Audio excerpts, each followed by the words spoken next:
Assalamualaikum warahmatullahi wabarakatuh. Om Swastiastu, Namo Buddhaya, Rahayu, Salam Kebajikan, Salam. Semoga keselamatan atas Anda sekalian dan mudah-mudahan kita semua mendapatkan rahmat dan berkat dari Tuhan.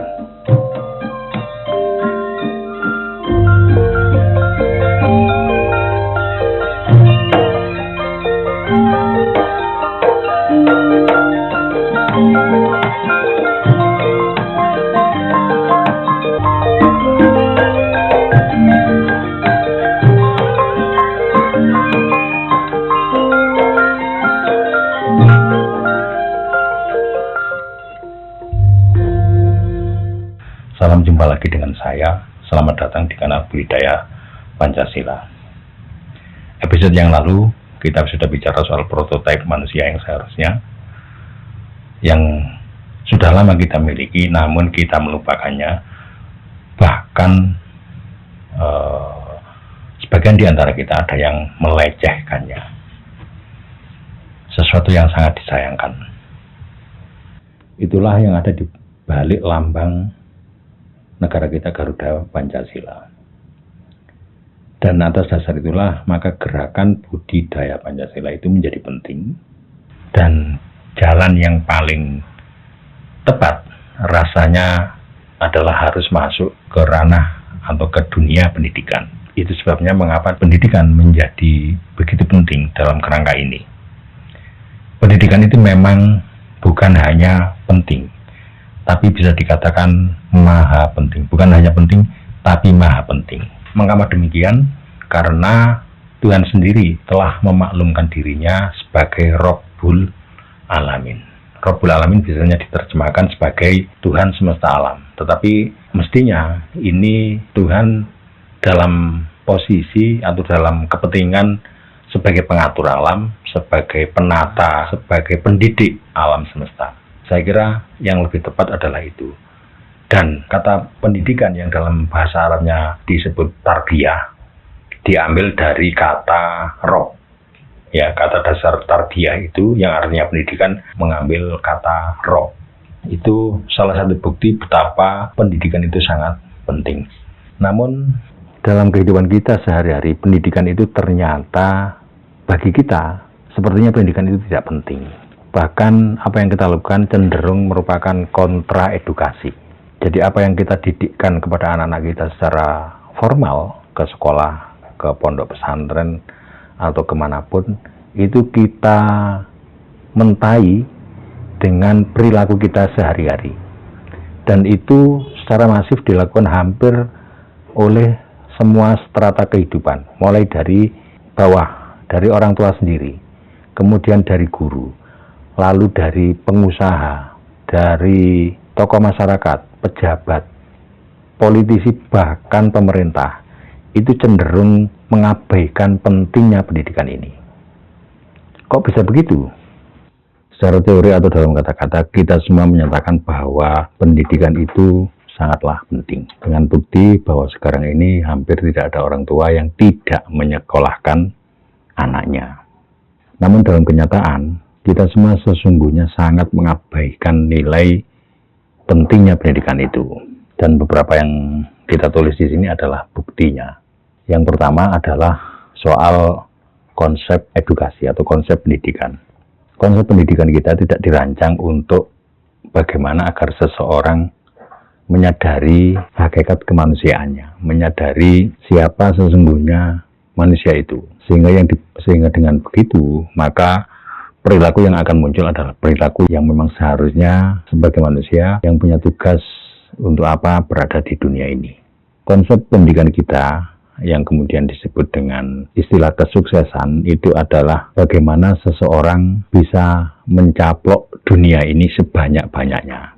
Meskipun tentu saja pemahaman ini tidak diakui secara terbuka. Tapi ketika kita mengetahui bahwa seringkali orang menyatakan ada istilah dadi wong, ya, jadi yang disebut seperti yang sudah pernah disampaikan di episode yang lalu, bahwa apa yang disebut dengan dadi wong konotasinya pada seberapa banyak seseorang mampu meraih harta benda.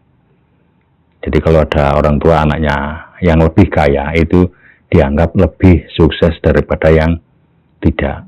Orang tua jarang sekali yang berpikiran bahwa bagaimana caranya supaya anaknya menyadari diri sejatinya. Jadi konsep edukasi kita itu sebenarnya sudah keliru sejak awal. Yang nomor 2 adalah soal sekolah sebagai komoditas. Jadi sekolah ini merupakan tempat yang paling seksi untuk dieksploitir. Bisnis pendidikan itu adalah bisnis yang menggiurkan. Bagaimana tidak, orang tua itu tidak ada yang rela kalau anaknya mendapatkan pendidikan yang tidak baik. Masalahnya pendidikan yang baik itu adalah pendidikan yang beruang. Jadi meskipun ini tidak diakui secara terbuka, sekali lagi rasanya tidak ada pendidikan yang baik yang gratisan. Jadi kalau Anda ingin pendidikan yang baik, maka harus berani keluar uang banyak. Itu seperti rumus rahasia umum yang sudah kita pakai sejak lama. Bukti lain tentang hal ini soal beasiswa. Anda tahu, kita semua juga tahu bahwa yang disebut dengan beasiswa itu adalah biaya untuk mereka yang berprestasi. Jadi anak-anak yang berprestasi disediakan penghargaan reward dalam bentuk beasiswa. Sementara yang bodoh itu cenderung dimaki-maki. Saya belum menemukan bahwa ada orang yang getol, ya mungkin ada 1-2 orang, tapi sangat sedikit sekali orang yang memang menginginkan pendidikan yang baik untuk semua orang. Ketika ada anak yang disebut bodoh, maka orang macam ini tidak rela lalu melakukan tindakan tertentu, berkreasi, berpikir bagaimana supaya anak yang bodoh itu menjadi pinter. Sementara kebanyakan guru yang lain itu mulang itu pokoknya profesi, jadi peduli amat dengan anak yang bodoh. Itu anakku ya kok. Hampir selalu seperti itu. Yang ketiga, bentuk ketidakpedulian kita pada pendidikan. Silakan lihat tayangan televisi. Kita mulai dari berita misalnya. Berita itu apa yang dinamakan dengan tayangan yang punya nilai jurnalistik yang layak tayang. Itu adalah kejadian-kejadian semacam perampokan. Semakin dramatis perampokan itu, maka semakin layak diberitakan. Pencurian, perselingkuhan, kecurangan, kebohongan, korupsi, pertengkaran antar teman maupun keluarga, pembalasan dendam, kecelakaan, dan lain-lain. Jadi, apa yang disebut dengan pemberitaan yang bernilai jurnalistik, yang layak diberitakan adalah hal semacam itu. Kalau sudah seperti itu, apakah itu bisa dikatakan bahwa televisi itu peduli pada pendidikan? Silakan diprosentase bahwa tayangan televisi rasa-rasanya mungkin tidak ada 10% bernilai edukasi. Kemudian yang punya nilai berita, yang layak ditayangkan adalah kehidupan para artis yang sangat hedonistik. Gampangan artis ngising itu layak diberitakan. Kehidupan kontroversialnya para artis, misalnya kehidupan rumah tangganya, koleksi harta bendanya, disuruh belajar apa tentang tayangan seperti itu.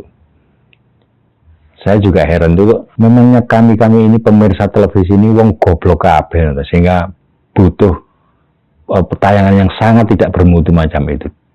Kemudian perilaku para politisi yang kelakuannya bikin muak itu, akrobat mereka untuk meraih kekuasaan dengan cara yang licik, itu menjadi konsumsi berita yang harus kita terima sebagai sebuah sajian televisi. Jadi ada politisi yang bertingkah seolah-olah sebagai bapak bangsa. Nek prosoku bapak bangsat itu namanya. Cuman bondorai tok dipampang di jalan-jalan menampilkan diri sebagai calon presiden. Padahal sik talah. Mbok yo tahu diri lah. Kita tidak pernah mengetahui bentuk kontribusi Anda pada negara. Ada juga yang saya tidak tahu logikanya itu seperti apa. Lawang ada orang yang sudah track recordnya itu jelek. Sudah pernah jadi kepala daerah dan gagal total. Orang macam ini dipilih dan disodorkan menjadi calon presiden. Sebenarnya niat merusak Indonesia atau gimana itu? Wong kelakuan sudah jelas ngerusak gitu, malah dipilih itu, ya apa sih sajane itu? Nah, orang-orang itu jelas tidak punya kontribusi terhadap negara ini. Karyanya nggak ada. Terus moro-moro kepingin jadi presiden ini sih lah. Kemudian yang berikutnya adalah para guru sendiri.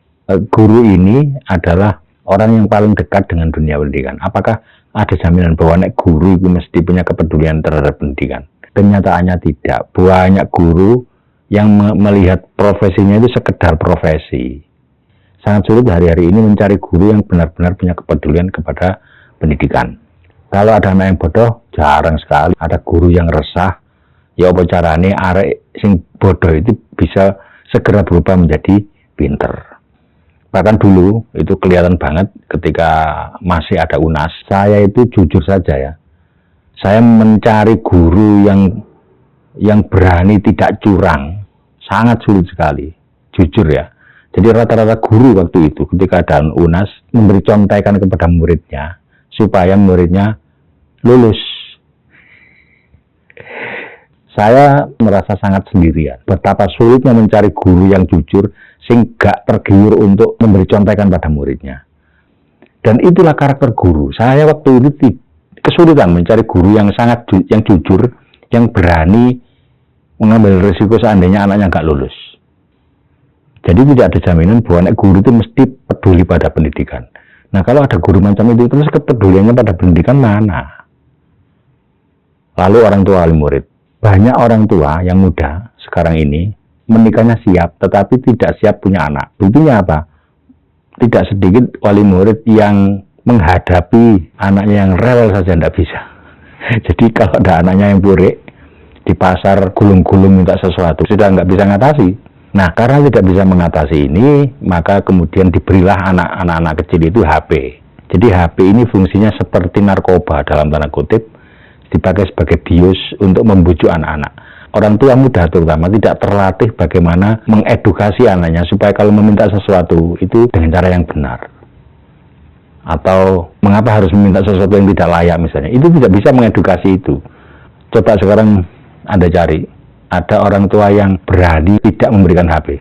Wah, sulit sekali. Sulit ditemukan ada orang tua yang lebih cenderung untuk membelikan buku daripada HP.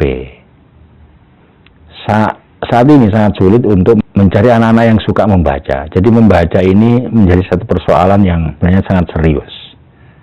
Beberapa waktu yang lalu ada survei yang nulis itu orang luar negeri yang mengatakan bahwa anak-anak SMA itu ditengarai mereka tidak tahu betapa bodohnya mereka. Kenapa? Karena sekedar mengetahui pokok pikiran dalam sebuah paragraf itu anak-anak kita, anak-anak Indonesia ini sangat sulit. Ya memang karena nggak pernah dilatih untuk itu. Mata pelajaran dilebokno nang ini ke kepala ini tanpa ada manajemen tentang hal itu.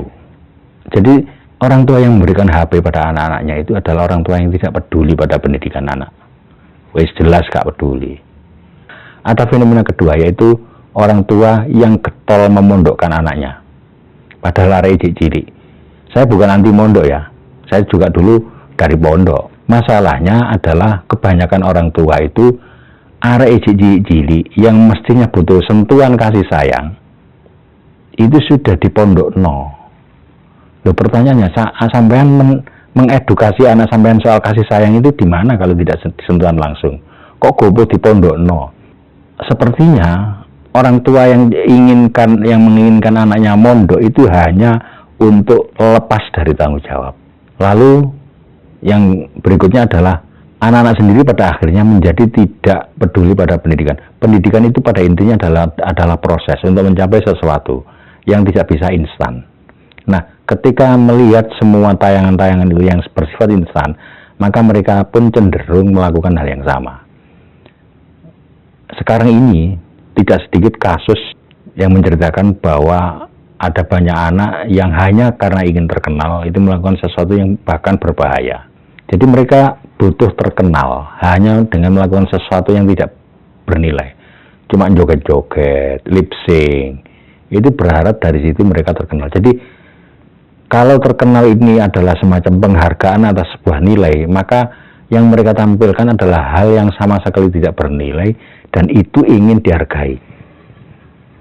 Itu karakteristik anak sekarang. Jadi untuk menjadi bernilai, untuk menjadi dihargai orang lain dalam bentuk yang viral atau terkenal itu tadi, mereka tidak butuh otak. Mereka tidak membutuhkan otak, hanya pelulat-pelulit, meleding, joget. Nah, dari situ berharap mereka bisa terkenal. Maka kesimpulannya adalah pendidikan itu ternyata bagi kita dalam kenyataannya adalah tidak penting. Nah, berdasarkan semua alasan itu tadi, maka budidaya Pancasila itu menjadi hal yang sangat penting. Mengapa? Sebab semua itu bisa terjadi karena intinya adalah pada pola pikir yang belum tertata. Selama ini anak-anak kita sebagai akibat dari pendidikan itu tidak terbentuk pola pikirnya, atau semua itu bisa dikatakan bahwa itulah kondisi di mana bangsa ini belum mengalami pencerdasan kehidupan. Oleh sebab itu, maka dalam kerangka edukasi, dalam konteks pencerdasan kehidupan bangsa, maka dibutuhkanlah semacam pemformatan ulang atau reinstalasi sistem berpikir yang dibutuhkan oleh hampir seluruh anasir masyarakat. Semua membutuhkan pemformatan, lalu menginstal ulang pola pikirnya. Ini memang sebuah kerja besar kalau memang kita ingin membentuk masyarakat yang sebagaimana cita-cita Pancasila, yaitu di sila yang kelima. Atau mungkin dalam bahasa tujuan negara, yaitu terbentuknya kehidupan bangsa yang cerdas. Nah, untuk mencapai itu, apa yang harus dilakukan? Untuk melakukan rekonstruksi ulang jalan pikiran itu, apa yang harus dilakukan? Tak lain adalah dengan Pancasila. Nah, bagaimana rekonstruksi itu harus dilakukan? Silakan ikuti episode selanjutnya. Kurang lebihnya mohon maaf. Wassalamualaikum warahmatullahi wabarakatuh. Om Swastiastu, Namo Buddhaya, Rahayu, salam kebajikan, salam. Semoga keselamatan atas Anda sekalian, dan mudah-mudahan kita semua mendapatkan rahmat dan berkat dari Tuhan. Terima kasih.